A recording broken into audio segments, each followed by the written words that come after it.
Olá! Hoje a gente vai mergulhar em um universo que é pura arte e ciência, o das terapias manuais. Especificamente, vamos falar de duas que muita gente confunde, a osteopatia e a quiropraxia. À primeira vista, parece tudo a mesma coisa, né? Afinal, ambas usam as mãos para tratar. Mas quando a gente olha de perto, as filosofias, as histórias e as técnicas são mundos à parte. Vamos juntos desvendar o que realmente diferencia uma da outra. E já vamos começar com aquela pergunta que não quer calar. Afinal, osteopatia e quiropraxia é só nome diferente para a mesma prática? A resposta curta bem direta é não, de jeito nenhum. E o nosso objetivo aqui é entender exatamente o porquê. Para essa nossa exploração ficar bem clara, a gente dividiu tudo em 5 partes. Primeiro, vamos voltar no tempo e ver as origens de cada uma. Depois, a gente entra nas filosofias, no jeito de pensar de cada prática. Aí, vamos abrir a caixa de ferramentas e ver o que eles fazem na prática, sabe? Passamos pela parte séria das regras e da ética profissional e, no fim, a gente amarra tudo e resume a diferença essencial. Vamos nessa? Bom, todo o campo do saber tem um ponto de partida, né? E as histórias de origem dessas duas práticas são muito interessantes, quase lendárias. E elas definiram tudo o que veio depois. Olha só que interessante essa linha do tempo. De cara a gente já vê uma diferença de tempo bem grande. A osteopatia, criada por Andrew Taylor Still, que era um médico bem à frente do seu tempo e frustrado com a medicina da época, nasceu lá em 1874. Isso é 21 anos antes do evento que deu o pontapé inicial na quiropraxia. 2 décadas. Só isso já mostra que elas nasceram em contextos bem diferentes e trilharam caminhos próprios. Agora vamos focar na história que deu início a uma nova profissão.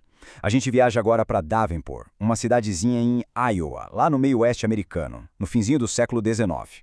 E no centro dessa história, a gente tem 2 personagens principais. De um lado, Daniel David Palmer, o D.D. Palmer, um terapeuta que trabalhava com magnetismo e tinha uma curiosidade sem fim.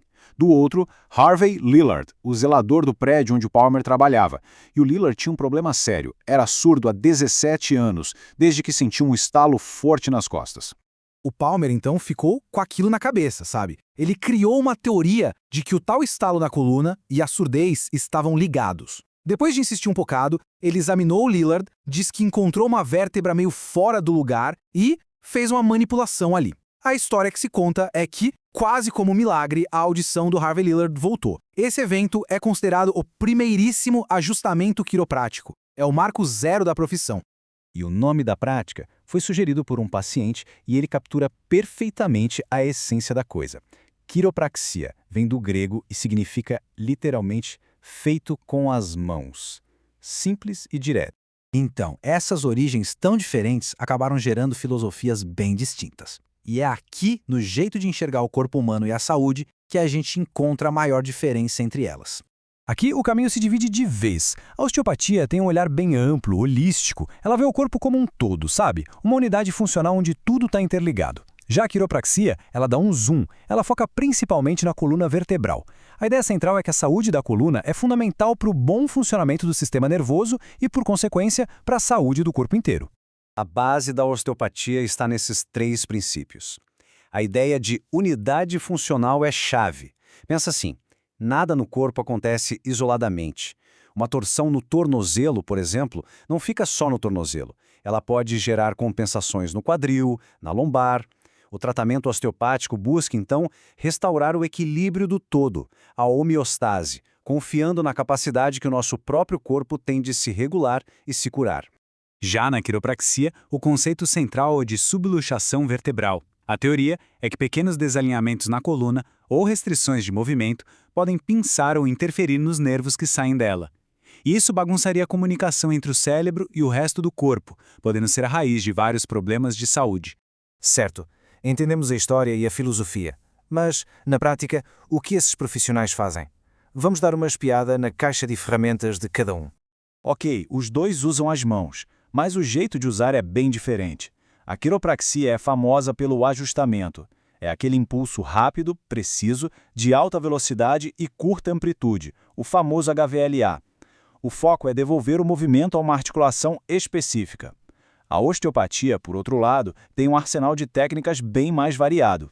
A caixa de ferramentas de um osteopata é de fato bem diversa.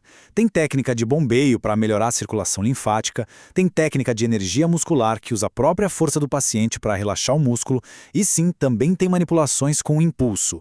Essa variedade toda permite uma abordagem super personalizada que às vezes pode ser extremamente suave, focada só nos tecidos moles, nas fáscias ou no sistema circulatório. Tem uma analogia que eu acho perfeita para descrever esse tipo de trabalho. O corpo não é um interruptor de luz, sabe? Aquele liga-desliga. Ele tá mais para um dimmer, aquele botão que a gente gira para ajustar a intensidade da luz. A melhora é muitas vezes gradual, sutil, é uma sintonia fina. E claro, para que essa sintonia fina seja feita com segurança e competência, as duas profissões não ficaram paradas no tempo. Elas evoluíram e hoje são rigorosamente regulamentadas. Um ponto super importante é que ambas são reconhecidas pela Organização Mundial da Saúde, a OMS. Ela publicou diretrizes bem claras sobre formação, segurança e como a prática deve ser. Isso dá uma legitimidade enorme e estabelece um padrão de qualidade mundial. E em nível nacional, em muitos países, como aqui em Portugal, a osteopatia é uma profissão da saúde regulamentada por lei. O que isso significa? Que para atuar, o profissional precisa ter uma formação específica e uma licença, uma cédula profissional. Isso é uma garantia de segurança para quem procura o tratamento.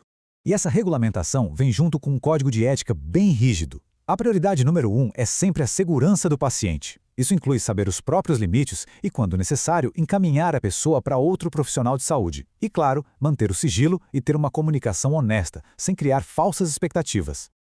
Ufa, depois de passar pela história, filosofia, técnicas e regras, vamos amarrar tudo isso. Qual é, então, a diferença essencial que a gente precisa guardar? Essa tabela resume tudo de forma bem clara. De um lado, a osteopatia, visão mais global, integrando vários sistemas do corpo e uma caixa de ferramentas bem variada, que vai do suave ao impulsivo. Do outro, a quiropraxia, um foco bem mais centrado na coluna e no sistema nervoso, com um ajuste de alta velocidade sendo a sua principal ferramenta de trabalho. E isso nos deixa com uma reflexão para o futuro, né? Com a saúde se tornando cada vez mais integrada, como essas duas profissões, com suas forças e filosofias próprias, vão colaborar? A maneira como elas vão evoluir e trabalhar junto com outras áreas da saúde vai, com certeza, definir o futuro do bem-estar e do tratamento da dor. É algo para a gente ficar de olho.